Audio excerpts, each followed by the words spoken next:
Ensuite, le gouvernement peut, pour l'exécution de son programme, demander au Parlement l'autorisation de prendre pour un délai limité des mesures qui sont normalement du domaine de la loi. Les ordonnances sont prises en Conseil des ministres après l'avis du Conseil d'État.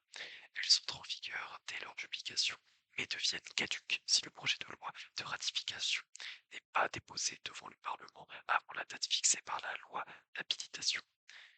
Elles ne peuvent être ratifiées que de manière expresse.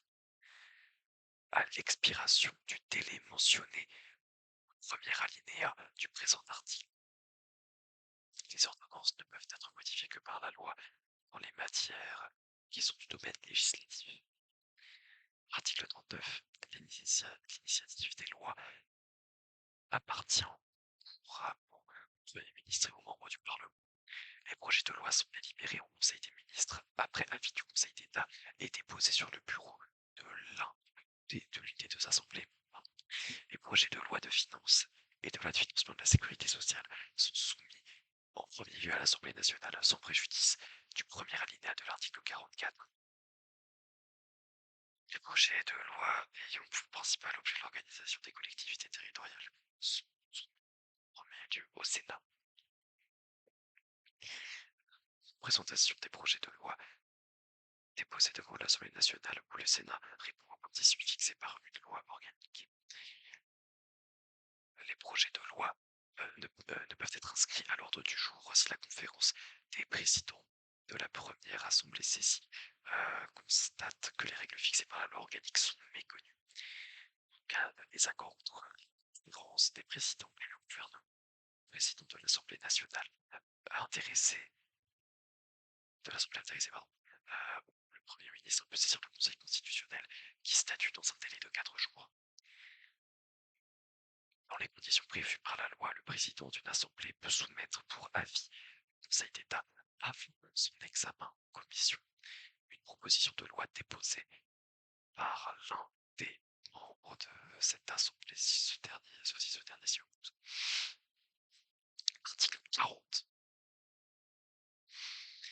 Je commence à fatiguer. Je me...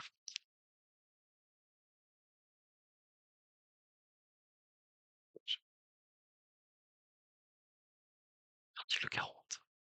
Les propositions et amendements formulés par les membres du Parlement ne sont pas recevables lorsque leur adoption aurait pour conséquence soit une diminution des ressources publiques, soit la création ou l'aggravation d'une charge publique. Article 41. S'il apparaît au cours de la procédure législative qu'une proposition ou un amendement n'est pas du domaine de la loi et contraire à une délégation accordée en vertu de l'article 38, le président de l'Assemblée saisie peut opposer l'irrecevabilité. En cas de désaccord entre le gouvernement et le président de l'Assemblée intéressé, le Conseil constitutionnel adopte l'un ou de l'autre un statut un délai de 8 jours. Statut dans un délai de 8 jours. C'est important de dire statut dans un délai parce que c'est autre chose. Bref.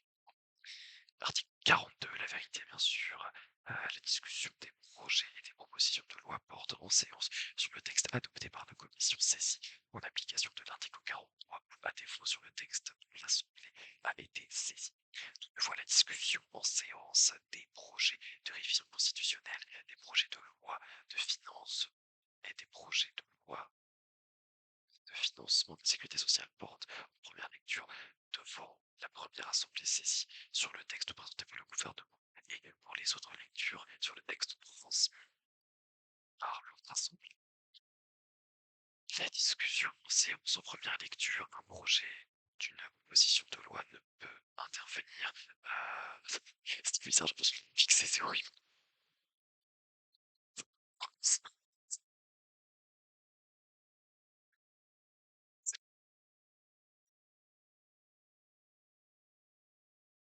C'est plus cool ensuite.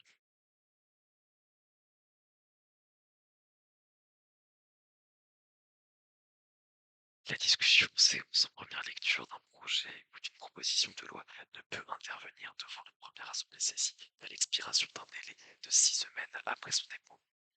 Elle ne peut intervenir devant la seconde assemblée saisie qu'à l'expiration d'un délai de 4 semaines à compter de sa transmission. L'alinéa précédent ne s'applique pas si la procédure accélérée a été engagée dans les conditions prévues à l'article 45. Il ne s'applique pas non plus au projet de loi de finances, au projet de loi de financement de la sécurité sociale et au projet relatif aux états de crise. Article 43.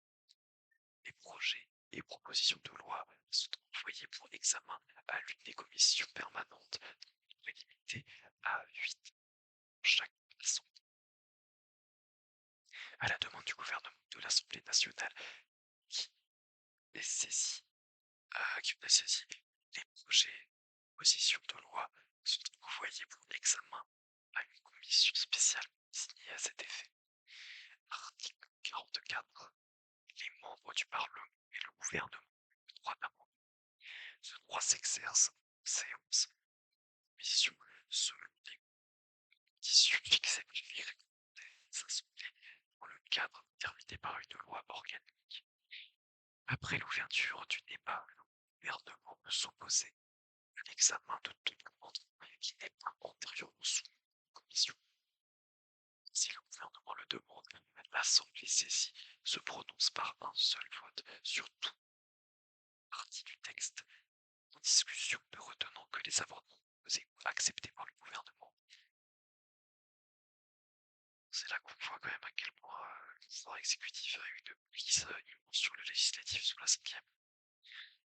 Article 45.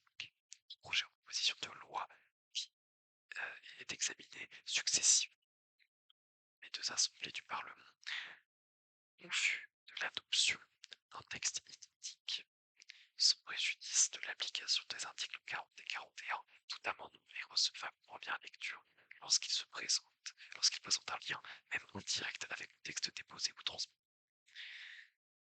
Lorsque, par suite d'un désaccord entre les deux assemblées, un projet ou une proposition de loi n'a pu être adopté après 2 lectures pour chaque assemblée, si le gouvernement a décidé d'engager la procédure accélérée, sans que les conférences des présidents s'y soient conjointement opposées après une seule lecture pour chacune d'entre elles, le Premier ministre pour une proposition de loi, les présidents des assemblées nationales sont conjointement la faculté de proroger la réunion d'une commission mixte paritaire chargée de proposer sur un texte sur les dispositions restant en discussion. Et c'est exactement ce qui s'est passé concernant du coup, la loi sur l'immigration, qui avait été à la base proposée par le gouvernement, qui avait été rejetée en première lecture par l'Assemblée nationale. Et à la suite du coup du comment dire ça, du pied dans lequel ils étaient enfoncés. Du coup, ils ont fait recours à la commission mixte paritaire, donc avec 6 députés et 6 sénateurs de tous les bords politiques, pour essayer de faire un texte qui serait adopté par les assemblées. Et du coup, c'est ce qui s'est passé, sauf que du coup, le texte a été grandement durci, en partie à cause des sénateurs et élus les Républicains et Rassemblement National. Mais bon, ça, j'ai envie de dire, on n'est pas tout à fait étonné. Oh là là, je ne sais plus parler. J'ai 2 viewers en plus sur le chat. Bonjour à eux. Nous sommes à l'article 45 de la Constitution de 1958. Je crois que je fais ça depuis une petite heure maintenant. Et bref, c'est parti.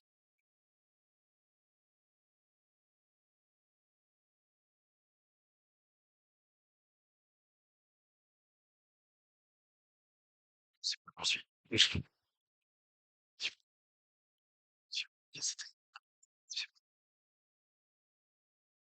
Commission mixte paritaire. J'avais parlé de commission mixte paritaire. Merde. Ok, c'est bon, oui, j'en suis là. Donc, le texte élaboré par la commission mixte peut être soumis par le gouvernement pour approbation aux deux assemblées d'un amendement dérecevable sauf accord du gouvernement. Si la commission mixte ne parvient pas à l'adoption d'un texte commun, ou si ce texte n'est pas adopté dans les conditions prévues par l'alinéa précédent, le gouvernement, après une nouvelle lecture à l'Assemblée nationale et par le Sénat, demande à l'Assemblée nationale de statuer définitivement. Dans ce cas, l'Assemblée nationale reprendre le texte élaboré par la commission mixte, soit le dernier texte voté par elle, modifié le cas échéant par un ou plusieurs amendements adoptés par le Sénat.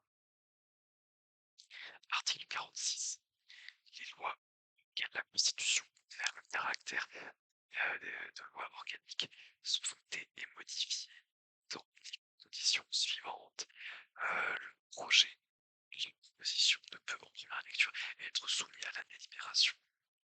Vote. La délibération peut-être de la première assemblée saisie avant l'expiration d'un délai de 15 jours après son dépôt. La procédure de l'article 45 est applicable, toutefois, d'accord entre les deux assemblées, le texte ne peut être adopté par l'Assemblée nationale en dernière lecture qu'à la majorité absolue de ses membres. Les lois organiques relatives au Sénat doivent être votées dans les mêmes termes par les deux assemblées. Les lois organiques ne peuvent être promulguées qu'après déclaration par le Conseil constitutionnel de conformité à la Constitution. Article 47. Le Parlement vote les projets de loi de finances dans les conditions prévues par une loi organique si l'Assemblée nationale ne s'est pas prononcée en première lecture dans le délai. Le gouvernement saisit le Sénat qui doit statuer dans un délai de 15 jours. Ensuite, procéder dans les conditions prévues à l'article 45. Si le Parlement ne s'est pas prononcé dans un délai de 70 jours, les dispositions du projet peuvent être mises en vigueur par ordonnance. Si la loi de finances fixant les ressources et les charges d'un exercice n'a pas été déposée utile pour être promulguée avant le début de cet exercice, le gouvernement demande d'urgence au Parlement. Demande d'urgence au Parlement autorisation de percevoir les impôts et ouvre par décret les crédits se rapportant aux services votés. Les délais prévus au présent article sont suspendus lorsque le Parlement n'est pas en session. Article 47, alinéa 1.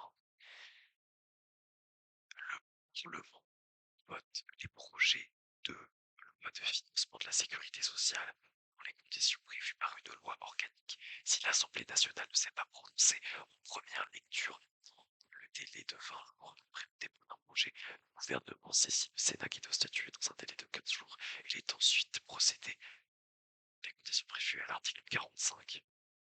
Si le Parlement ne s'est pas prononcé dans un délai de 50 jours, les dispositions du projet peuvent être mises en œuvre par ordonnance. Si les délais prévus au présent article sont suspendus lorsque le Parlement n'est pas en session et pour chaque assemblée au cours des semaines où elle a décidé de ne pas tenir séance conformément au deuxième alinéa de l'article 28. On arrive dangereusement de l'article 49.3. Et ça va être sympa. Article 47-2. La Cour des comptes, qui a été créée sous Napoléon, je tiens à préciser. Assiste le Parlement de l'action du gouvernement. Elle assiste le Parlement et le gouvernement dans le contrôle de l'exécution des lois de finances et de l'application de financement de la sécurité sociale ainsi que l'évolution des politiques publiques. Par ses rapports publics, elle contribue à l'information de ses citoyens. Les comptes des administrations publiques sont réguliers et sincères. Ils donnent une image fidèle du résultat de leur gestion, de leur patrimoine et de leur situation financière. Article 48. Sans préjudice de l'application des 3 derniers alinéas de l'article 28, l'ordre du jour est fixé par chaque assemblée. 2 semaines de séance sur 4 sont réservées par priorité et pour l'ordre que le gouvernement a fixé à l'examen des textes et au débat dont il demande l'inscription à l'ordre du jour. L'examen des projets de loi de finances, des projets de loi de financement de la sécurité sociale et sous réserve des dispositions de l'alinéa suivant, des textes transmis par l'autre assemblée depuis 6 semaines, les projets relatifs aux états de crise et des demandes d'autorisation visées par l'article 35 et à la demande du gouvernement inscrits à l'ordre du jour par priorité. 1 semaine sur 4 est réservée par priorité dans l'ordre fixé. Pardon, je perds le fil. Chaque assemblée au compte de l'action du gouvernement et à l'évaluation des politiques publiques. Un jour de séance par mois est réservé à un ordre du jour arrêté par chaque assemblée à l'initiative des compositions de l'assemblée intéressée, ainsi qu'à celle des groupes minoritaires.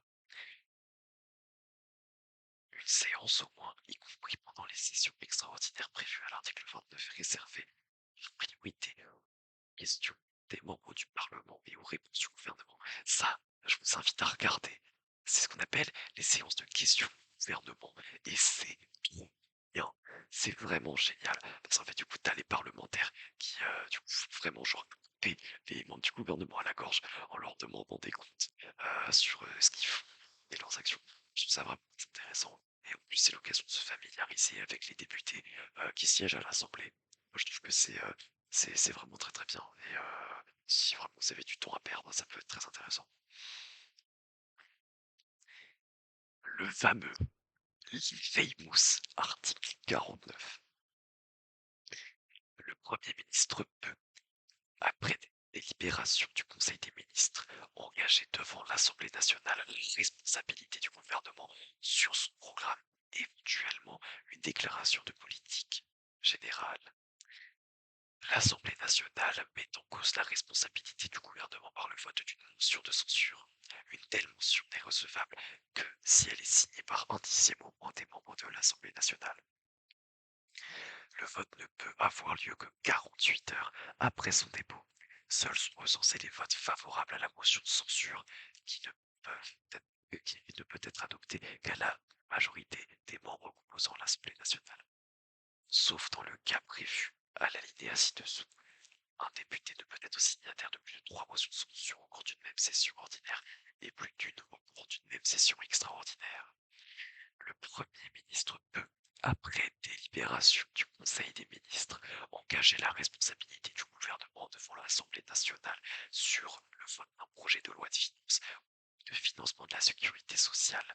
Dans ce cas, ce projet est considéré comme adopté, sauf si une motion de censure déposée dans les 24 heures qui suivent est votée dans les conditions prévues à l'alinéa précédent. Le Premier ministre peut, en outre, recourir à cette procédure pour un autre projet, une proposition de loi par session. Le Premier ministre a la faculté de demander au Sénat l'approbation d'une déclaration de politique générale. J'aimerais faire un aparté donc sur les fameux article 49 alinéa 3 de la Constitution de la 5ème République. En fait, c'est vraiment le de faire passer une loi voulue par le gouvernement. Parce qu'en fait, comme il est dit, il engage sa responsabilité devant l'Assemblée nationale. Engager sa responsabilité, ça veut pas dire ouais, je vous promets que je vais faire cette loi et puis voilà. Non, engager sa responsabilité, ça veut dire que tu, en fait, c'est vraiment à double tranchant. Tu, euh, En fait, engager sa responsabilité, c'est remettre en cause le gouvernement et le Premier ministre. Parce que ça veut dire que si les parlementaires déposent une motion de censure et que cette motion de censure, elle est votée par plus de la majorité des députés de l'Assemblée nationale, le gouvernement est renversé. Et cette motion de censure, elle est à chaque fois elle est à chaque fois mise en place après que le gouvernement ait eu recours à l'article 49 alinéa 3. Et donc, il n'y a eu qu'une seule motion de censure qui a abouti dans l'histoire de la 5ème République. C'était le gouvernement de Georges Pompidou, sous la présidence de Charles de Gaulle, qui a été renversé dans les années 60. Mais ça n'avait pas été fait, je crois, à la suite d'un 49-3. C'est juste que les députés sont mis en place une motion de censure. Mais concernant comment dire, la politique actuelle, aucune motion de censure n'a été adoptée. Et à chaque fois, les 49-3 ont mené à des adoptions de lois sans vote de l'Assemblée. Et donc, du coup, on n'était pas loin de faire sauter le gouvernement lors des retraites après le 49-3 qui avait été déclenché par Elisabeth Borne. Mais ça ne s'est pas passé, heureusement. Et du coup, à l'heure actuelle, euh, celui qui détient le record des 49-3, c'est Michel Rocard qui a été Premier ministre sous François Mitterrand. Il a fait 49-3 28 fois. Et juste derrière, c'est Elisabeth Borne avec 23-49-3 entre 2022 et 2024. Voilà.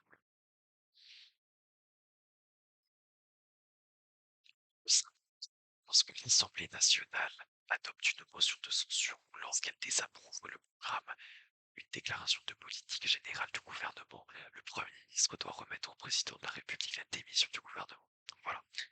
Si le gouvernement est renversé par une motion de censure, c'est obligatoire. Le Premier ministre doit remettre la démission de lui-même et de son gouvernement au président de la République. Devant l'une ou l'autre des assemblées, le gouvernement peut, à sa propre initiative ou à la demande d'un groupe parlementaire au sens de l'article 51-1, faire, sur un sujet déterminé, une déclaration qui donne lieu à un débat et peut, s'il le décide, faire l'objet d'un vote sans engager sa responsabilité. Article 51. La clôture de la session ordinaire ou des sessions extraordinaires est un droit retardé pour permettre, le cas échéant, l'application de l'article 49. À cette même fin, les séances supplémentaires sont de droit. Article 51-1. Le règlement de chaque assemblée détermine les droits des groupes parlementaires constitués en son sein. Il reconnaît des droits spécifiques aux positions de l'assemblée intéressée ainsi qu'aux minoritaires. Article 52-2. L'exercice des missions de contrôle et d'évaluation définies au premier alinéa de l'article 24. Des commissions d'enquête peuvent être créées au sein de chaque assemblée pour recueillir, dans les conditions prévues par la loi, des éléments d'information. C'est à l'heure actuelle ce qui est en train de se passer, si je dis pas de conneries, concernant CNews. Mais je suis pas sûr. La loi détermine leurs règles d'organisation et de fonctionnement.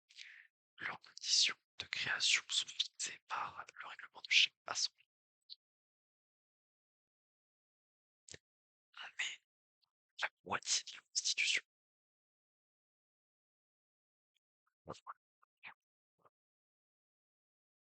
En vrai, si t'es dans le chat, si je continue jusqu'au bout ce soir, ou si je peux me permettre de faire une liste. En tout cas, ce qui est certain, c'est que pendant que vous décidez, ça va s'allumer une petite clope. Je reviens tout de suite.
J'ai vu une putain de briquet.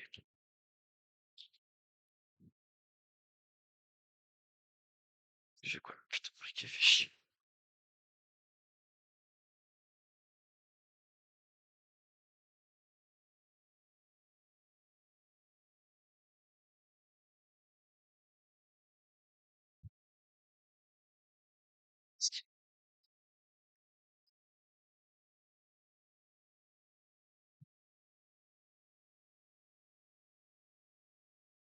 C'est la question que je me pose, c'est est-ce qu'il y a beaucoup de gens qui m'écoutent? Ça, c'est une bonne question. Et la deuxième, c'est est-ce que vous êtes en train de paisiblement dormir, bercé par ma douce voix et par la plume de Michel Debré? C'est une bonne question.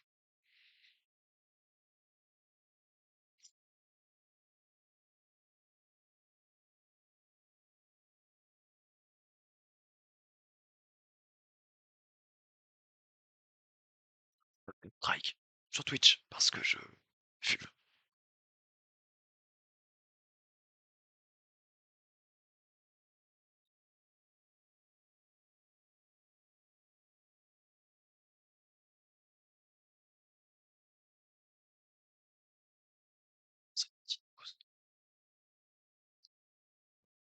je pense que la constitution de la Cinquième République, elle a un peu fait son temps.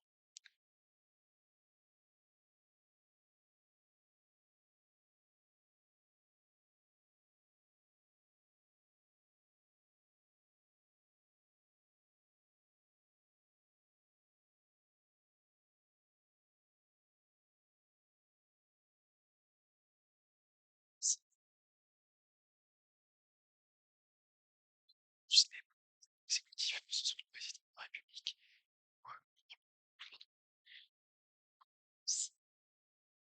c'est pas une bonne chose parce que la toute base des toutes bases, j'aime pas dire ça, mais je le dis quand même. Parlement, la représentation parlementaire, c'est la représentation de la souveraineté du peuple.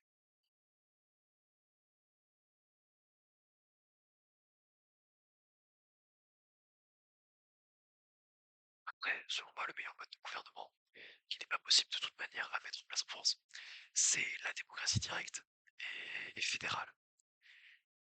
Mais le fait est que ça peut marcher en fait.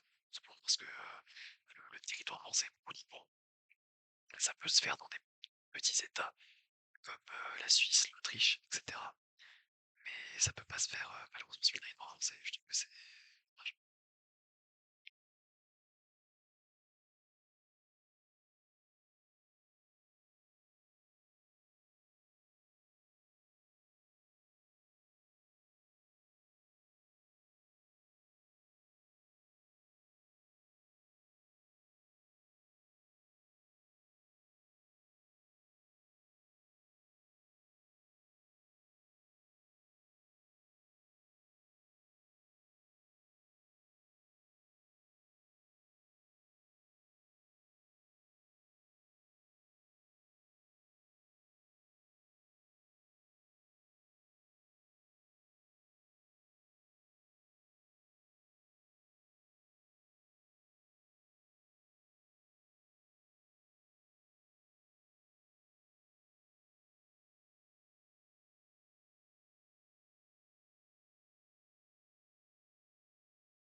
Bref,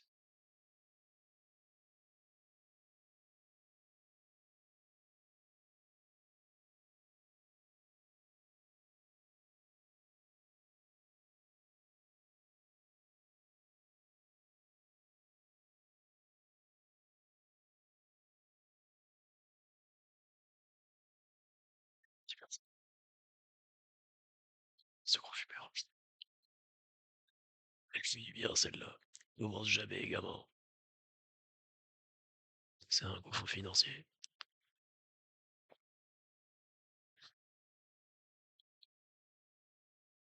Sauf si t'habites à la frontière. Ça, c'est quand même vachement pratique. J'ai un follower qui est parti. Nous ne sommes plus qu'en date. Je ne sais pas qui est parti. Je ne sais pas qui est encore là. Mais merci à cette personne. Je préviens tout de suite. S'il n'y a plus personne, je m'arrêterai et je reprendrai une autre fois.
Parce que je suis sur et je reprendrai une autre vie.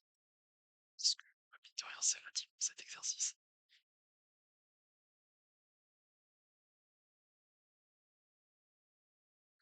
Son d'humilité de pas être mauvais au niveau de la SMR. Je sais pas si c'est le plus relaxant du monde, mais je pense que c'est pas trop mal. Ouais. Allez, c'est parti.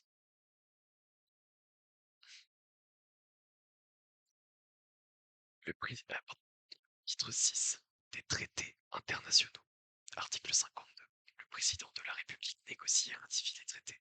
Il est informé de toute négociation tendant à la conclusion d'un accord international non soumis à ratification. Article 53.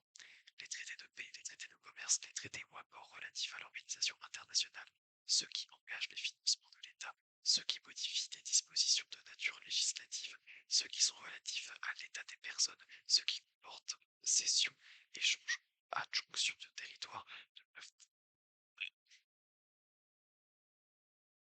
ne peuvent être ratifiés ou approuvés comme vertu du droit.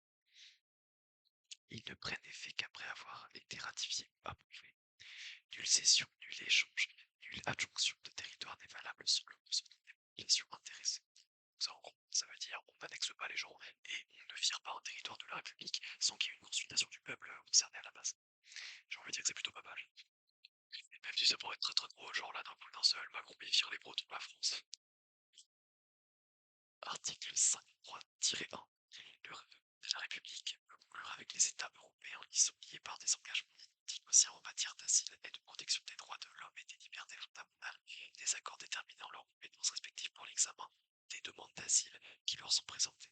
Toutefois, même si la demande n'entre pas dans leurs compétences en vertu de ces accords, les autorités de la République ont toujours le droit de donner asile à tout étranger persécuté en raison de son action en faveur de la liberté ou qui sollicite la protection de la France pour un motif. Je me demande combien d'Ukrainiens et combien de Russes on a recueillis depuis la guerre et depuis les situations qui se passent là.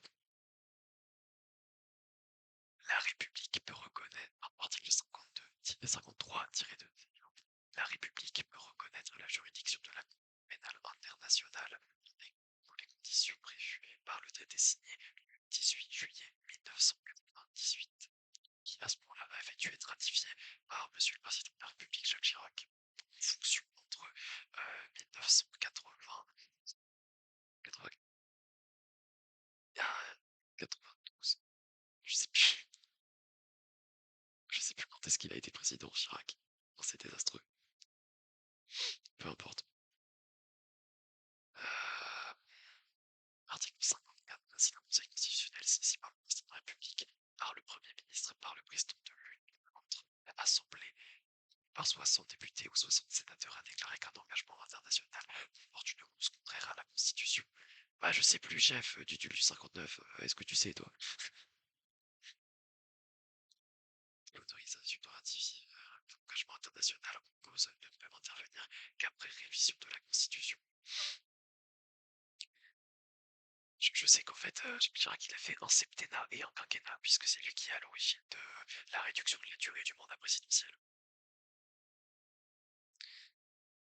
Les traités ou accords régulièrement ratifiés ou approuvés ont, dès leur publication, une autorité supérieure à celle des lois, sous réserve pour chaque accord ou traité dans son application par l'autre partie. Donc ça, c'est par rapport à ce qu'on appelle du coup la pyramide de Kelsen.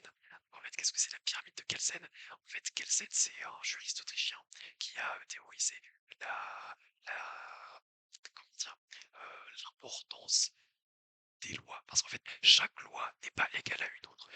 Normalement, en tout temps, on a la Constitution. Ensuite, tu as les lois. Ensuite, tu as les décrets, tu as les ordonnances, etc. Ou inversement, je ne me rappelle plus. Mais en gros, toutes les lois ne se valent pas. Et du coup, la loi suprême, en théorie, c'est la Constitution. Et en fait, les traités internationaux, ils sont au-dessus de la Constitution.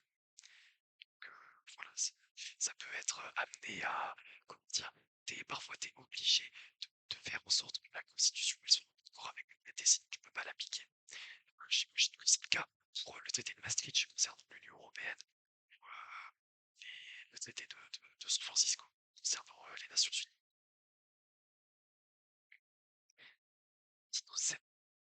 Conseil constitutionnel.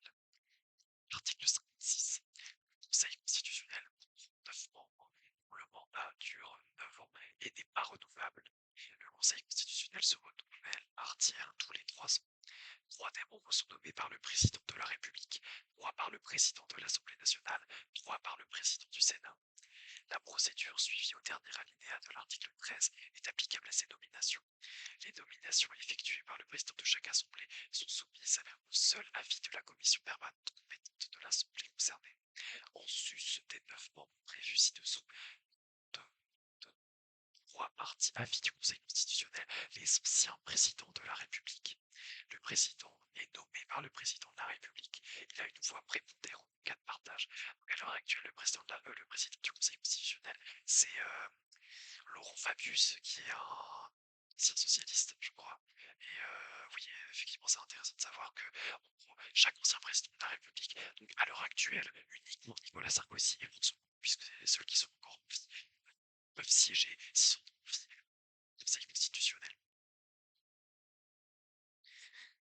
Les fonctions membres du Conseil constitutionnel sont incompatibles avec celles de ministres ou de membres du Parlement. Les autres incompatibilités sont fixées par une loi organique. Le Conseil constitutionnel veille à la régularité de l'élection du président de la République. Il examine les réclamations et proclame le résultat du scrutin.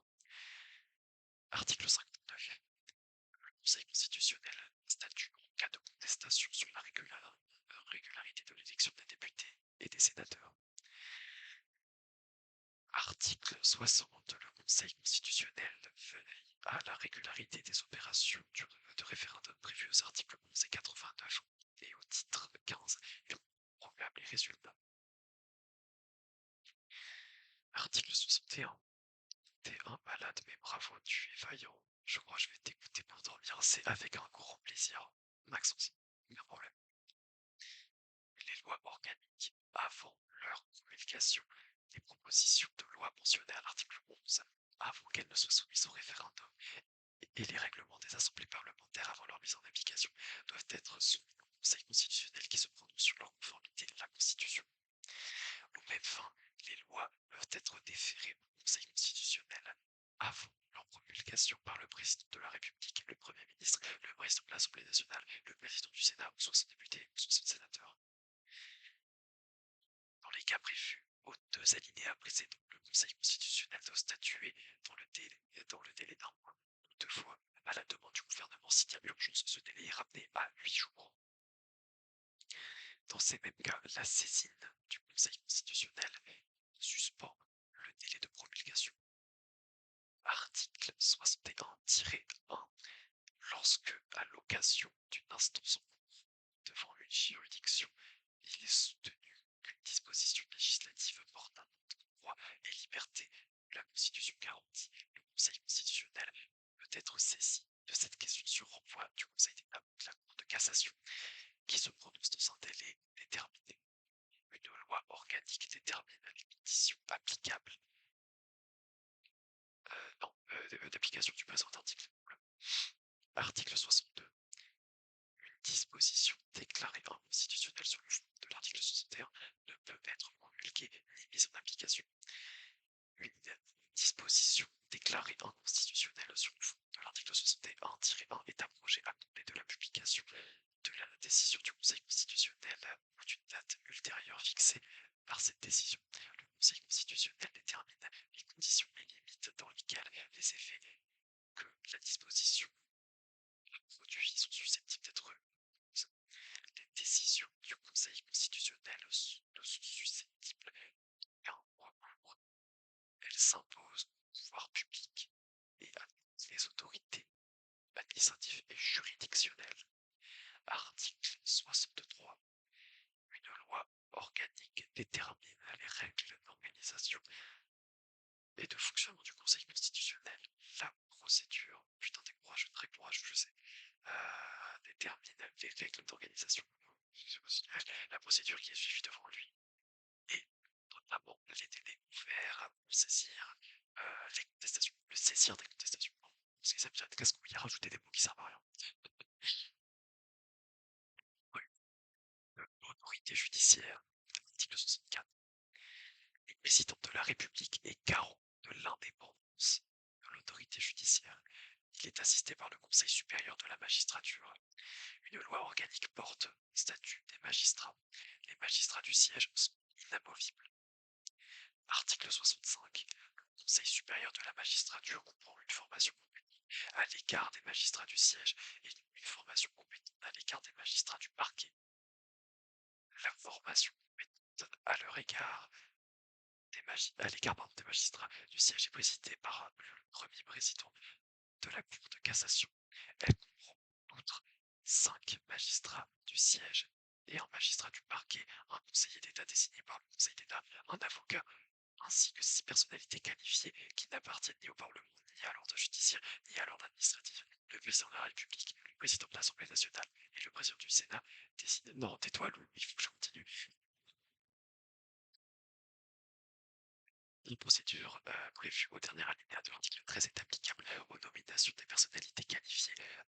Les nominations effectuées par le président de chaque assemblée sont soumises à l'avis de la commission permanente compétente de l'Assemblée.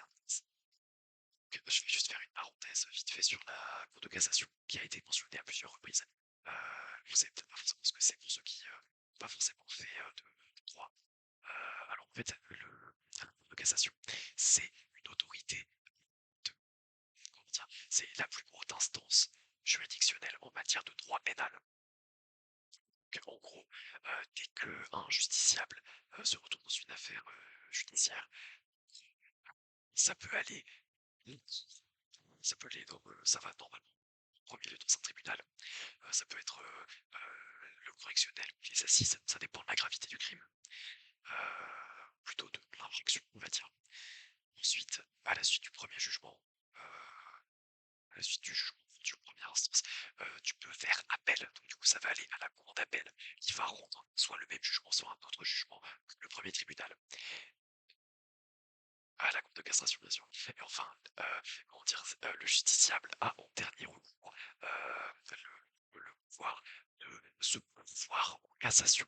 Ce pouvoir en cassation, ça veut dire que tu vas demander l'avis de la Cour de cassation qui, elle, va examiner s'il y a eu un quelconque vice de procédure ou une affaire judiciaire. Et donc, enfin, c'est elle qui rend son jugement et elle est, c'est vraiment l'autorité suprême en matière de judiciaire.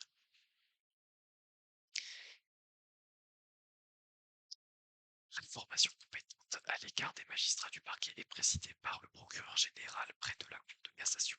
Elle comprend 5 magistrats du parquet et un magistrat du siège, ainsi que le conseiller d'État, l'avocat et les 6 personnalités qualifiées mentionnées au deuxième alinéa. La formation du Conseil supérieur de la magistrature compétente à l'égard des magistrats du siège fait des propositions pour les nominations des magistrats du siège à la Cour de cassation pour celle du premier président de cour d'appel et pour celle des présidents de tribunal de grande instance. Les autres magistrats du siège sont nommés sur son avis conforme. La formation du Conseil supérieur de la magistrature compétent à l'égard des magistrats du parquet donne son avis sur les nominations qui concernent les magistrats du parquet. La formation du Conseil supérieur de la magistrature compétent à l'égard des magistrats du siège à statut comme conseil de discipline des magistrats du siège. Alors, pour les membres visés au deuxième alinéa, le magistrat du siège appartenant à la formation compétente à l'égard des magistrats du parquet. La formation du Conseil supérieur de la magistrature compétente à l'égard des magistrats du parquet donne son avis sur les sanctions disciplinaires qui les concernent. Elle comprend alors pour les membres visés au troisième alinéa, le magistrat du parquet appartenant à la formation compétente à l'égard des magistrats du siège. Le Conseil supérieur de la magistrature se réunit en formation plénière pour répondre aux demandes d'avis préformulées par le président de la République au titre de l'article 64. Il se prononce dans la même formation sur les questions relatives à la déontologie des magistrats, ainsi que les questions relatives au fonctionnement de la justice. Saisit le ministre, le ministre de la Justice. Formation plénière, 3 des 5 magistrats du siège mentionnés au deuxième alinéa, 3 des 5 magistrats du parquet mentionnés au troisième alinéa, ainsi que que le conseiller d'État, l'avocat et les six personnalités qualifiées mentionnées au deuxième alinéa. Elle est présidée par le président de la Cour de cassation, qui peut suppléer le procureur général près de presse et de concours. Ça veut rien dire, les gars, c'est terrible. Sauf en matière disciplinaire, le ministre de la Justice peut participer aux séances de formation du Conseil supérieur de la magistrature, article 69, on y arrive bientôt, je crois, Max. On va bien voir de quoi il est question. Je t'avoue que j'ai oublié. La loi organique était, pardon, le Conseil supérieur de la magistrature peut être saisi soit par un justiciable des conditions fixées à la loi organique. T'as loupé le 49! Oh, grosse merde! Bah, tant pis, tu mettras la rediffusion. La loi organique détermine les conditions d'application du présent article. Article 66. Nul ne peut être arbitrairement détenu. L'autorité judiciaire, gardienne de la liberté individuelle, assure le respect de ce principe dans les conditions prévues par la loi. Article 66-1. Nul ne peut être condamné à la peine de mort. Merci Robert Badinter. Qui d'ailleurs, notre promotion à Sciences Po Strasbourg, donc la promotion 2023-2028, portera le nom de Robert Badinter.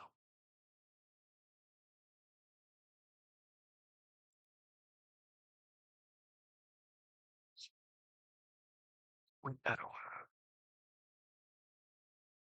du coup, Max, ouais, à Sciences Po, et j'imagine que c'est pareil dans d'autres écoles et tout, les promotions peuvent avoir des noms. Notre promotion avant nous, 2023-2027, c'est la promotion Georges Sand. Et donc, du coup, c'est la promotion Robert Badinter. Et en fait, c'est les élèves qui votent et qui me proposent des noms. Donc voilà, moi j'ai voté pour. À la base, j'avais voté pour Félix Faure, qui est le président de la République qui est mort après s'être fait sucer la bite. Mais bon, ça n'a pas été accepté. J'étais un peu déçu. Les suffrages ont décidé autrement. Article 67. Le président de la République n'est pas responsable des actes commis en cette qualité, sous réserve des dispositions des articles 53-2 et 68. Donc ça, c'est extrêmement important. Ça veut dire, quoi que fasse le président de la République, que ce soit manifestement illégal, il ne sera pas condamné. Son mandat n'est pas terminé. Et c'est pour ça que, par exemple, Nicolas Sarkozy, là, il est poussé depuis très longtemps parce que, en fait, les activités illégales qu'il a commises pendant qu'il était président de la République, bah, du coup, il ne pouvait pas le juger pendant qu'il était président. Il ne peut, durant son mandat et devant aucune juridiction ou autorité administrative française, être requis de témoigner non plus faire l'objet d'une action, d'un acte d'information, d'instruction ou de poursuite. Tout délai de prescription ou de forclusion est suspendu. Les instances et procédures auxquelles il est ainsi fait obstacle peuvent être reprises ou engagées contre lui à l'expiration d'un délai d'un mois suivant la cessation des fonctions. Article 68. Le président de la République ne peut être destitué qu'en cas de manquement à ses devoirs manifestement incompatibles avec l'exercice de son mandat. La destitution est prononcée par le Parlement constitué en haute cour. La proposition de réunion de la haute cour adoptée par une des assemblées du Parlement est aussitôt transmise à l'autre qui se prononce dans les 15 jours. La haute cour est présidée par le président de l'Assemblée nationale. Elle statue dans un délai d'un mois, appui d'un secret sur la destitution. Sa décision est d'effet immédiat. Les décisions prises en application du présent article le sont à la majorité des 2 tiers des membres composant l'Assemblée concernée ou la haute cour. Toute délégation de vote est interdite. Seuls sont recensés les votes favorables à la proposition de réunion de la haute cour à la destitution. Une loi organique fixe les conditions d'application du présent article. Titre 10 de la responsabilité pénale des membres du gouvernement. Article 68-1. Les membres du gouvernement sont pénalement responsables des actes accomplis dans l'exercice de leurs fonctions et qualifiés crimes ou délits au moment où ils ont été commis. Ils sont jugés par la Cour de justice de la République. La Cour de justice de la République est liée par la définition des crimes et délits ainsi qu'à la détermination des peines telles qu'elles résultent de la loi. Par exemple, la Cour de justice de la République, elle a été réunie il n'y a pas si longtemps pour le procès de l'actuel ministre de la Justice, Éric Dupond-Moretti, qui a été soupçonné d'avoir comment dire, utilisé des... Ah putain, comment on appelle ça? D'avoir fait des prises d'intérêt, des prises illégales d'intérêt et intimidation sur des magistrats. Parce qu'il faut savoir qu'avant de devenir ministre de la Justice, il était avocat pénaliste. Et donc, du coup, il s'est fait plusieurs ennemis dans sa carrière professionnelle. Et une fois qu'il a été garde des Sceaux, il s'est fait plaisir. C'est vraiment pas bien. La Cour de justice de la République comprend 15 juges, tous parlementaires élus en leur sein et nombre égal par l'Assemblée nationale et par le Sénat après chaque renouvellement général partiel de ces assemblées et les magistrats du siège à la Cour de cassation. L'un préside la Cour de justice de la République. Toute personne qui se prétend lésée par un crime ou un délit commis par un membre du gouvernement dans l'exercice de ses fonctions peut porter plainte auprès d'une commission des requêtes. Cette commission ordonne soit le classement de procédure, soit la transmission au procureur général près de la Cour de cassation, afin de saisine de la Cour de justice de la République. Le procureur général de la Cour de cassation peut aussi saisir d'office la Cour de justice de la République sur avis conforme de la commission des requêtes. Une loi organique détermine les conditions d'application du présent article. Article 68-3. Les dispositions du présent article sont applicables aux faits commis avant son entrée en vigueur. Enfin, à mon avis, le titre le plus chiant de tous. Le Conseil économique, social et environnemental, qui est un truc qui existe mais dont personne ne connaît l'existence. Article 69. C'est pour toi, Maxence. Article 69. Le Conseil économique, social et environnemental, saisi par le gouvernement, euh, de son avis sur les projets de loi, d'ordonnance ou de décret, ainsi que les propositions de loi qui lui sont soumises. Un membre du Conseil économique, social et environnemental peut être désigné par celui-ci pour exposer devant les assemblées parlementaires l'avis du Conseil sur les projets de propositions qui lui ont été soumis. Le Conseil économique, social et environnemental peut être saisi par la voie de la pétition dans les conditions fixées par une loi organique. Après examen de la pétition, il fait connaître au gouvernement et au Parlement les suites qu'il propose d'y donner. Article 70. Le Conseil économique, social et environnemental peut être consulté par le gouvernement et le Parlement sur tout problème de caractère économique, social ou environnemental. Le gouvernement peut également le consulter sur les projets de loi de programmation définissant les orientations pluriannuelles des financements publics. Plan, projet de loi de programmation à caractère économique, social et environnemental lui est soumis pour avis. Article 71. La composition du Conseil économique, social et environnemental dont les membres ne peuvent excéder de son droit et ses règles de fonctionnement sont fixées par une loi organique. Encore une fois, bien sûr.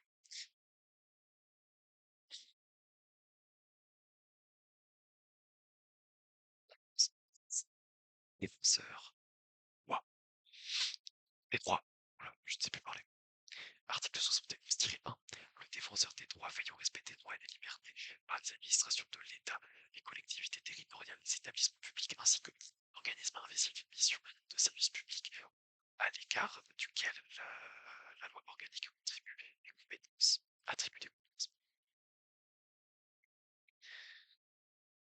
Il peut être saisi pour les conditions prévues par la loi organique par toute personne s'estimant lésée par le fonctionnement d'un service public ou d'un organisme visé. Premier alinéa. Il peut se saisir d'office. La loi organique définit les attributions et les modalités d'intervention du défenseur des droits. Elle détermine les conditions en lesquelles il peut être assisté par un collège pour l'exercice de certaines de ses attributions. C'est quoi une loi organique? Alors écoute, vu que j'ai un doute sur la définition exacte, pour moi une loi organique c'est une loi qui se trouve dans le code civil ou dans le code pénal et qui est votée par les députés à l'Assemblée nationale et qui a été promulguée par le président de la République. Donc c'est une loi organique et généralement a pour but de préciser l'organisation et le fonctionnement des pouvoirs publics en application d'articles de la Constitution. D'accord, donc je me suis trompé. Donc en gros, en gros, t'as la Constitution qui est quand même pas mal précise. Mais s'il y a des imprécisions, c'est le but de la loi organique de préciser ce qui n'était pas déjà assez clair. Voilà ce que c'est. Ah voilà, c'est ça. Je sais pas si elle a fait du droit positif ou du droit, je sais pas quoi, mais normalement oui. Mais je crois qu'elle est plus sur le live là, ça m'étonnerait. Le défenseur des droits est nommé par le président de la République pour un mandat de 6 ans renouvelable après application de la procédure prévue au dernier alinéa de l'article 13. Ces fonctions sont incompatibles avec celles de membres du gouvernement et membres du Parlement.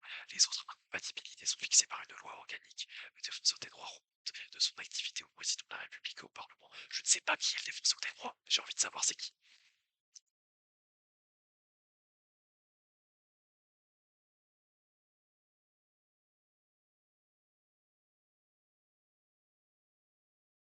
Alors, en fait, il y en a plusieurs d'accord, il y en a plusieurs par pays. Admettons l'île. Ah non, ok. C'est pas un mec en fait, c'est une équipe, entre guillemets. C'est une dream team. Une dream team de la défense des droits. C'est magnifique. Je vais réduire ma caméra, attendez. Hop. Tcha, tcha, tcha, tcha.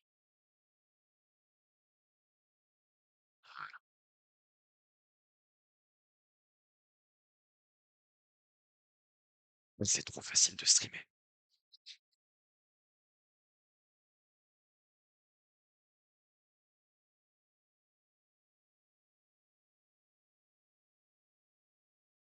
Ouais, par exemple. Titre 12 des collectivités territoriales. Article 72. Les collectivités territoriales de la République sont les communes, les départements, les régions, les collectivités à statut particulier et les collectivités d'outre-mer régies par l'article 74. Toute autre collectivité territoriale est créée par la loi le cas échéant en lieu et place d'une ou de plusieurs collectivités mentionnées au présent alinéa. Je vous aller vite. Les collectivités territoriales ont vocation à prendre des décisions pour l'ensemble des compétences qui peuvent le mieux être mises en œuvre à leur échelon dans les conditions prévues par la loi.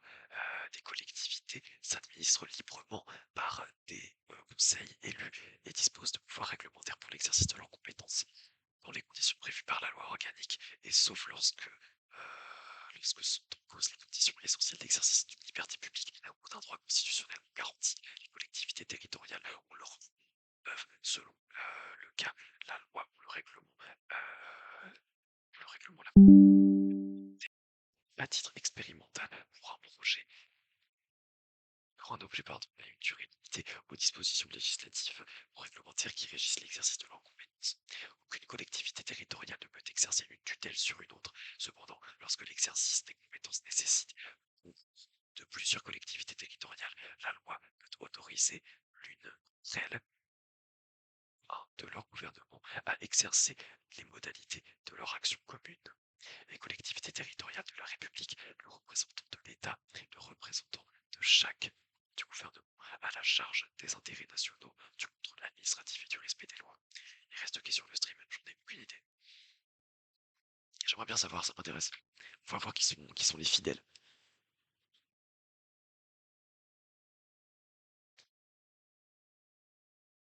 Ah. Article 72-1. La loi fixe les conditions dans lesquelles les électeurs de chaque collectivité territoriale peuvent, par l'exercice du droit de pétition, demander l'inscription à l'ordre du jour de l'Assemblée délibérante de cette collectivité d'une question relevant de sa compétence. Dans les conditions prévues par la loi organique, les projets de délibération d'actes relevant de la compétence d'une collectivité territoriale peuvent, à son initiative, être soumis par la voie du référendum à la décision des électeurs de la collectivité, de cette collectivité. Lorsqu'il est envisagé de créer une collectivité territoriale dotée d'un statut particulier, de modifier son organisation, il, il peut être décidé par la loi de consulter les électeurs inscrits dans la collectivité intéressée.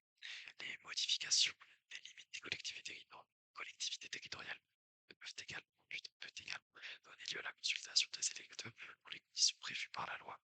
Article 72-2. Les collectivités territoriales bénéficient de ressources dont elles peuvent disposer librement dans les conditions fixées par la loi. Elles peuvent recevoir, elles peuvent recevoir toute partie.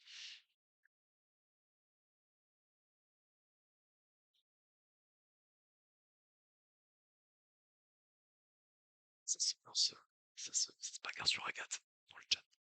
Zar. Et article 72-2. Ça, je l'avais déjà lu. Elles peuvent recevoir toute ou partie de produits des impositions de toute nature. La loi peut les autoriser à en fixer l'assiette et le taux dans les limites qu'elle détermine. Les recettes fiscales et les autres ressources propres des collectivités territoriales représentent pour chaque catégorie de collectivité une part déterminante de l'ensemble de leurs ressources. La loi organique fixe les conditions dans lesquelles cette règle est mise en œuvre.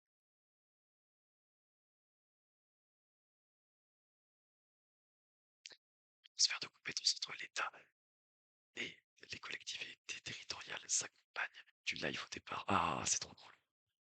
Genre, Tina, elle est au courant que je suis en train de lire la Constitution. C'est super drôle.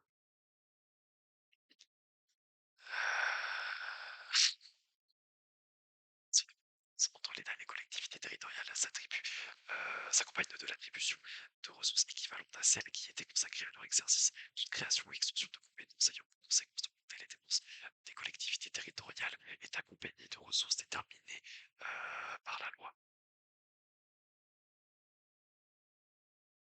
Non, tu te fous de moi. Oh, la calvitie. Non.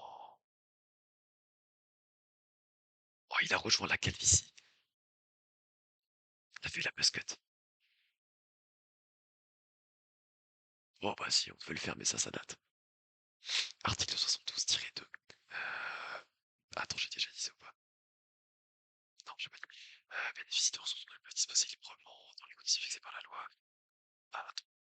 Non, c'est ça, j'avais dit. La loi prévoit des dispositifs de préréquation destinés à favoriser l'égalité entre les collectivités territoriales. Article 72-3. La République reconnaît au sein du peuple français les populations d'outre-mer dans un idéal commun de liberté, d'égalité et de fraternité. La Guadeloupe, la Guyane, la Martinique, la Réunion, Saint-Barthélemy, Saint-Martin, Saint-Pierre-et-Miquelon, les îles Wallis et Futuna et la Polynésie française sont régies par l'article 73 pour les départements.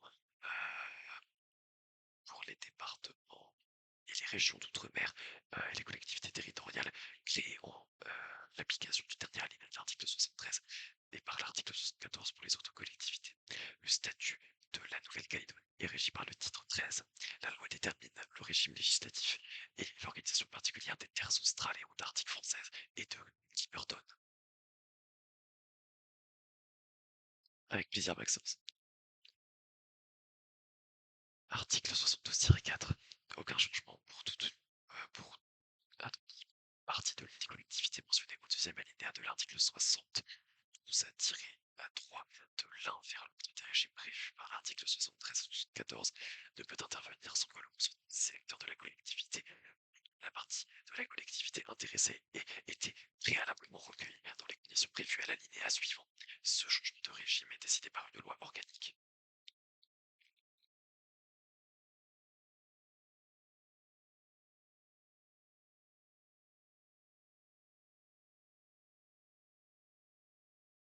L'ADOP, c'est du droit constitutionnel, c'est pas pareil.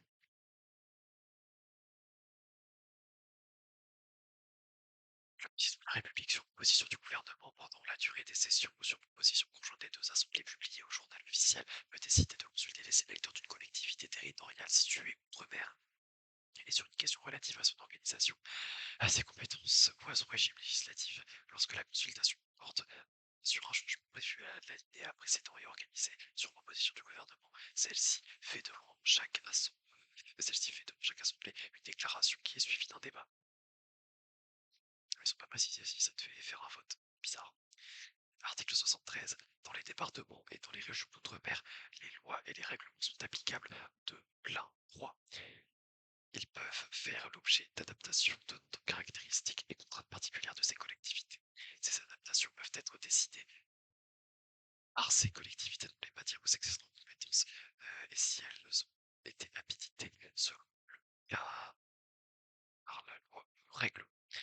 Par dérogation au premier alinéa et pour tenir compte de leur spécificité, les règlements régis par le présent article peuvent être habilités selon le cas par la loi. Le règlement a fixé elle-même les règles applicables sur leur territoire dans un nombre limité de matières pouvant relever du domaine de la loi ou du règlement. Ces règles ne peuvent porter sur la nationalité, les droits civiques, les garanties des libertés publiques, l'état et la capacité des personnes, l'organisation de la justice, le droit pénal, la procédure pénale, la politique étrangère, la défense, la sécurité et l'ordre public, la monnaie, le crédit et l'échange, ainsi que le droit électoral. Cette énumération pourra être précisée et complétée par une loi organique. La disposition prévue au précédent alinéa n'est pas applicable à la département et à la région de la Réunion. Les habitations prévues, les habilitations prévues au deuxième et troisième alinéa sont décidées à la demande de la collectivité concernée dans les conditions et sous les réserves prévues par une loi organique. Mais elles ne peuvent intervenir lorsque sont posées les conditions essentielles d'exercice de liberté publique ou d'un droit constitutionnellement garanti. La fonction de la création par la loi d'une collectivité se substituant à un département ou à une région d'outre-mer ou de l'institution d'une assemblée délibérante unique pour ces deux collectivités ne peuvent intervenir ainsi et été recueillis selon les formes prévues au second alinéa de l'article 72-4 consentement des électeurs inscrits au ressort de ces collectivités. C'est long. Oh, c'est long. Oh, c'est encore tellement long. Et en même temps, on approche de la fin. Donc,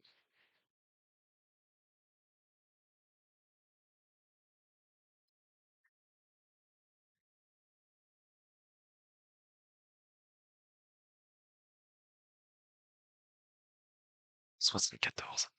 Les collectivités d'outre-mer régies par le présent article, statut qui tient compte des intérêts propres de chacune d'elles au sein de la République. Ce statut est défini par une loi organique adoptée après avis de l'Assemblée délibérante qui fixe les conditions dans lesquelles les lois et les règlements sont applicables. Les compétences de cette collectivité sous réserve de celles déjà exercées par elle. Le transfert des compétences de l'État ne peut porter sur les matières énumérées au quatrième alinéa de l'article 73 précisé et complété, le cas échéant, par une putain de loi organique. Les règles d'organisation et de fonctionnement des institutions de la collectivité et le régime électoral de son assemblée délibérante, les conditions dans lesquelles ces institutions sont consultées sur les projets, les propositions de loi et les projets d'ordonnance ou de décret comportant dispositions particulières à la collectivité, ainsi que sur la ratification ou l'approbation d'engagements internationaux dans les matières en relevant de 5 compétences. La loi organique peut également déterminer celles de ces collectivités qui sont dotées de l'autonomie, les conditions dans lesquelles le Conseil d'État exerce un contrôle juridictionnel spécifique sur certaines catégories d'actes de l'Assemblée délibérante intervenant au titre des compétences qu'elle exerce le domaine de la loi. L'Assemblée délibérante peut modifier une loi promulguée postérieurement à l'entrée en vigueur du statut de la collectivité lorsque le Conseil constitutionnel saisi notamment par les autorités. Oh, t'as pas fait la busque de grosse merde, va.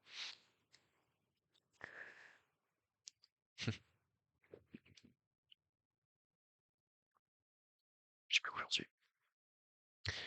Des mesures pour un projet de baiser fort.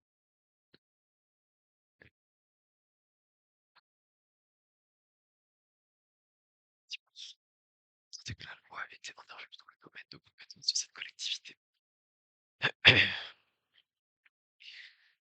Les mesures justifiées par les nécessités locales peuvent être prises par la collectivité en faveur de sa population en matière d'accès à l'emploi, de de droit d'établissement, l'exercice d'une activité professionnelle ou de protection du patrimoine foncier.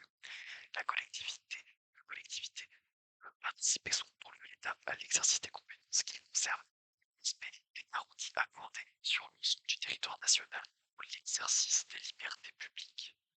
Les autres modalités d'organisation particulière des collectivités relevant du présent article sont définies et modifiées par une loi après consultation de leur assemblée délibérante. Absolument. Allez, courage.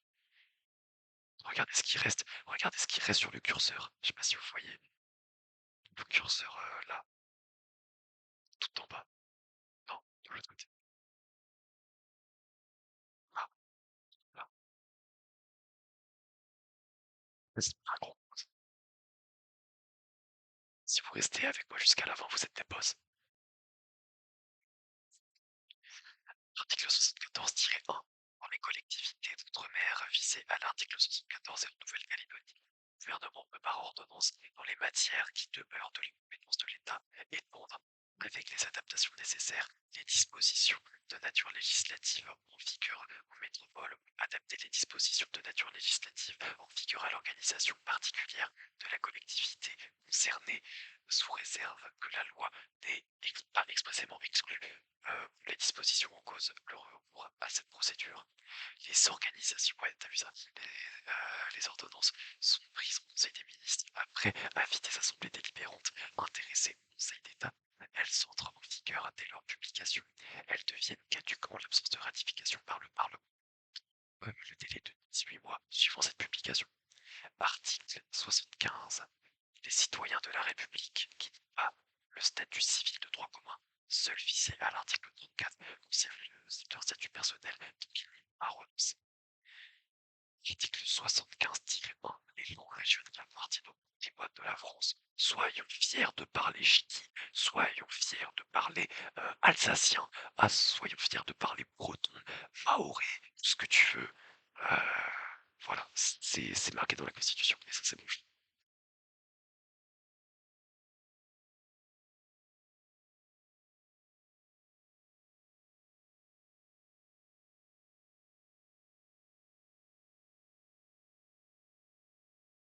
Note de la force. Mm.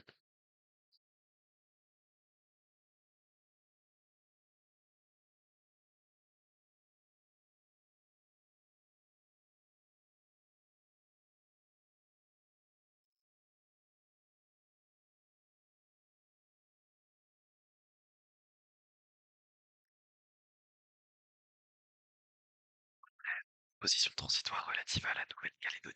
Parce que oui, la Nouvelle-Calédonie, suite aux accords de Nouméa, accords de Nouméa, est-ce que quelqu'un peut chercher les... Non, attends, je vais le faire.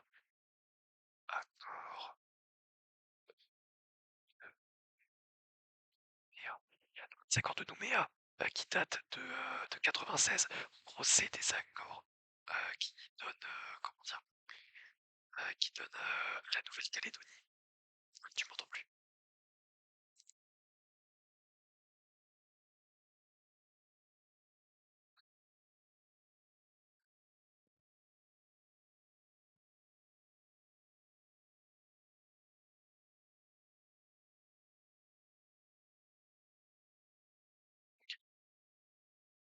Tu m'as fait peur. On est déjà. Qui sait, voilà les. Oui, ah bah écoute, on se donne de la force.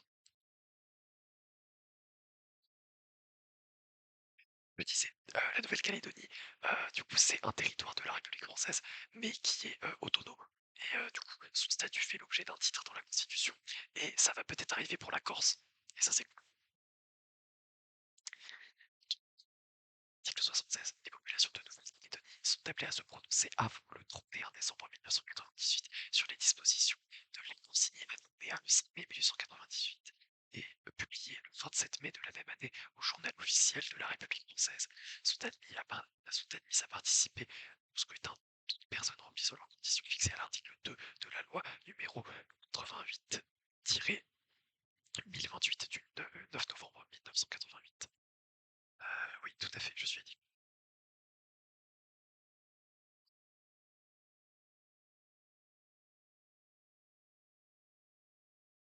Les mesures nécessaires à l'organisation du scrutin sont prises par décret au Conseil d'État délibéré au Conseil des ministres. Après l'approbation de l'accord de la loi, article 77, après l'approbation de l'accord lors de la consultation prévue à l'article 76 de la loi organique, mise après avis de l'Assemblée délibérante de Nouvelle-Calédonie, détermine pour assurer. Je t'ai dit que je m'appelle Deux. Voici ma Mercedes, bien sûr.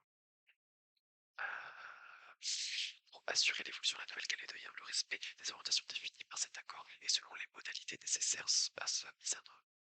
Les compétences de l'État qui seront transférées de manière définitive aux institutions de la Nouvelle-Calédonie, l'échelonnement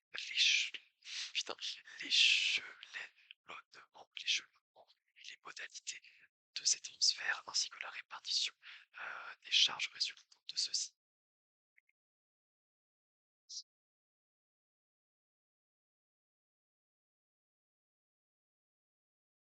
C'était le dernier d'entre nous.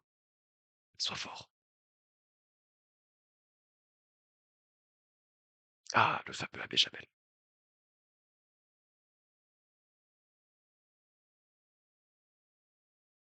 Je terminerai ma clope plus tard.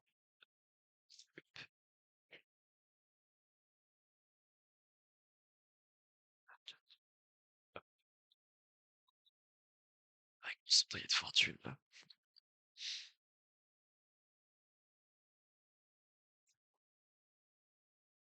Bien sûr, petit professeur. Les règles d'organisation et de fonctionnement des institutions de la Nouvelle-Calédonie, et notamment les conditions pour lesquelles certaines catégories d'actes de l'Assemblée délibérante de la Nouvelle-Calédonie être soumises à la publication au Conseil constitutionnel. Les règles relatives à la citoyenneté, au régime électoral, à l'emploi et au statut civil coutumier, les conditions et les délais dans lesquels les populations intéressées par la Nouvelle-Calédonie seront amenées à se prononcer sur l'accession de la pleine à la pleine souveraineté. C'est bon. Les autres mesures nécessaires à la mise en œuvre de l'accord mentionné à l'article 76 sont définies par la loi. Pour la définition du corps électoral appelé à élire les membres des assemblées délibérantes de la Nouvelle-Calédonie et des provinces, le tableau auquel se réfère l'accord mentionné à l'article 76 et à l'article 188 et 189 de la loi organique numéro 99-209 du 19 mars 1999 relative à la Nouvelle-Calédonie et au tableau dressé à l'occasion du scrutin prévu au dit article 76 et comprenant les personnes non admises à y participer. Titre 14 de la francophonie et des accords d'association. Article 87. La République participe au développement de la solidarité et de la coopération entre États et les peuples ayant le français en partage. Article 88. La République peut conclure des accords avec des États qui désirent s'associer à elle pour développer leur civilisation. Oui, clairement. Titre 15. Union européenne. Article 88-1. La République participe à l'Union européenne constituée d'États qui ont choisi librement d'exercer en commun certaines de leurs compétences en vertu du traité de sur l'Union européenne et sur le traité du fonctionnement de l'Union européenne tel qu'il résulte du traité signé à Lisbonne le 13 décembre 2007. Article 88-2. La loi fixe les règles relatives au mandat d'arrêt européen en application des actes pris par les institutions de l'Union européenne.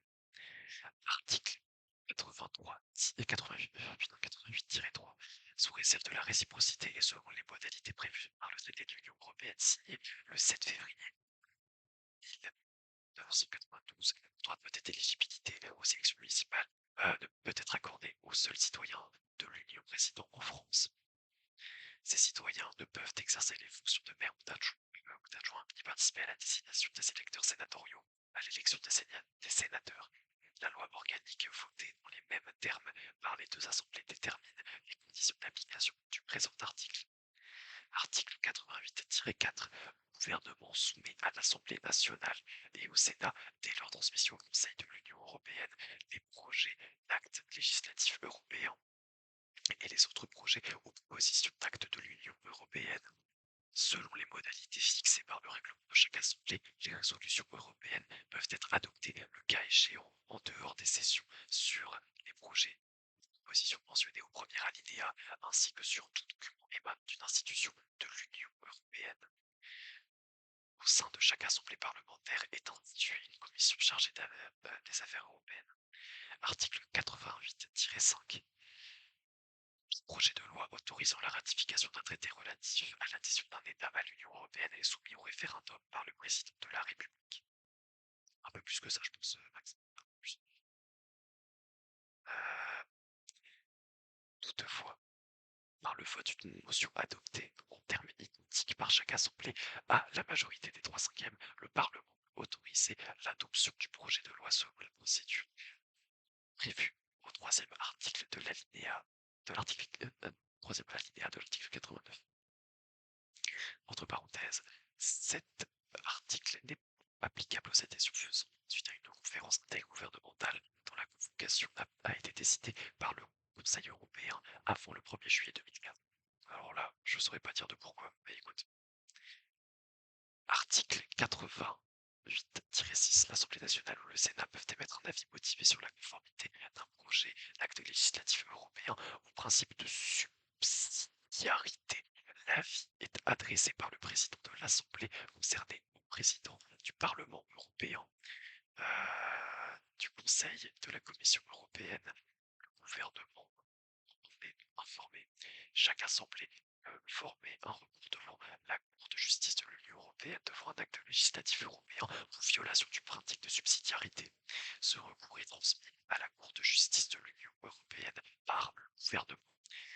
À cette fin, les résolutions peuvent être adoptées le cas échéant en dehors des sessions selon des modalités d'initiative et de discussion fixées par le règlement de chaque assemblée. À la demande de 60 députés ou de 60 sénateurs, le recours est de droit. Article 88-7. Par le vote d'une motion adoptée en termes identiques à l'Assemblée nationale et le Sénat, le Parlement peut s'opposer à une modification des règles d'adoption d'actes de l'Union européenne dans les cas prévus au titre de la révision simplifiée des traités ou de la coopération judiciaire civile par le traité de l'Union européenne et le traité sur le fonctionnement de l'Union européenne tel qu'ils en résultent du traité signé à Lisbonne le 13 décembre 2007. Dernier article, dernier titre, on y est. Accrochez-vous, à vos slips, on arrive à la fin. Article 16 de la révision. Article 89.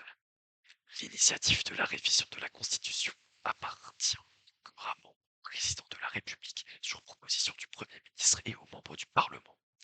Le projet ou la proposition de révision doit être examiné dans les conditions de délai fixées au troisième alinéa de l'article 42 et voté par les deux assemblées en termes identiques. La révision est définitive après avoir été approuvée par référendum. Toutefois, le projet de révision n'est pas présenté au référendum lorsque le président de la République décide de le soumettre au Parlement convoqué. Dans ce cas, le projet de révision n'est approuvé que s'il réunit la majorité des 3/5 des suffrages exprimés. Le bureau du Congrès est celui de l'Assemblée nationale.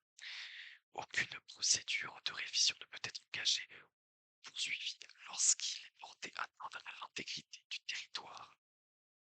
La forme républicaine du gouvernement ne peut faire l'objet d'une révision. J'ai terminé! J'ai terminé! C'est fini! C'est fini, mon gars, j'ai enfin terminé.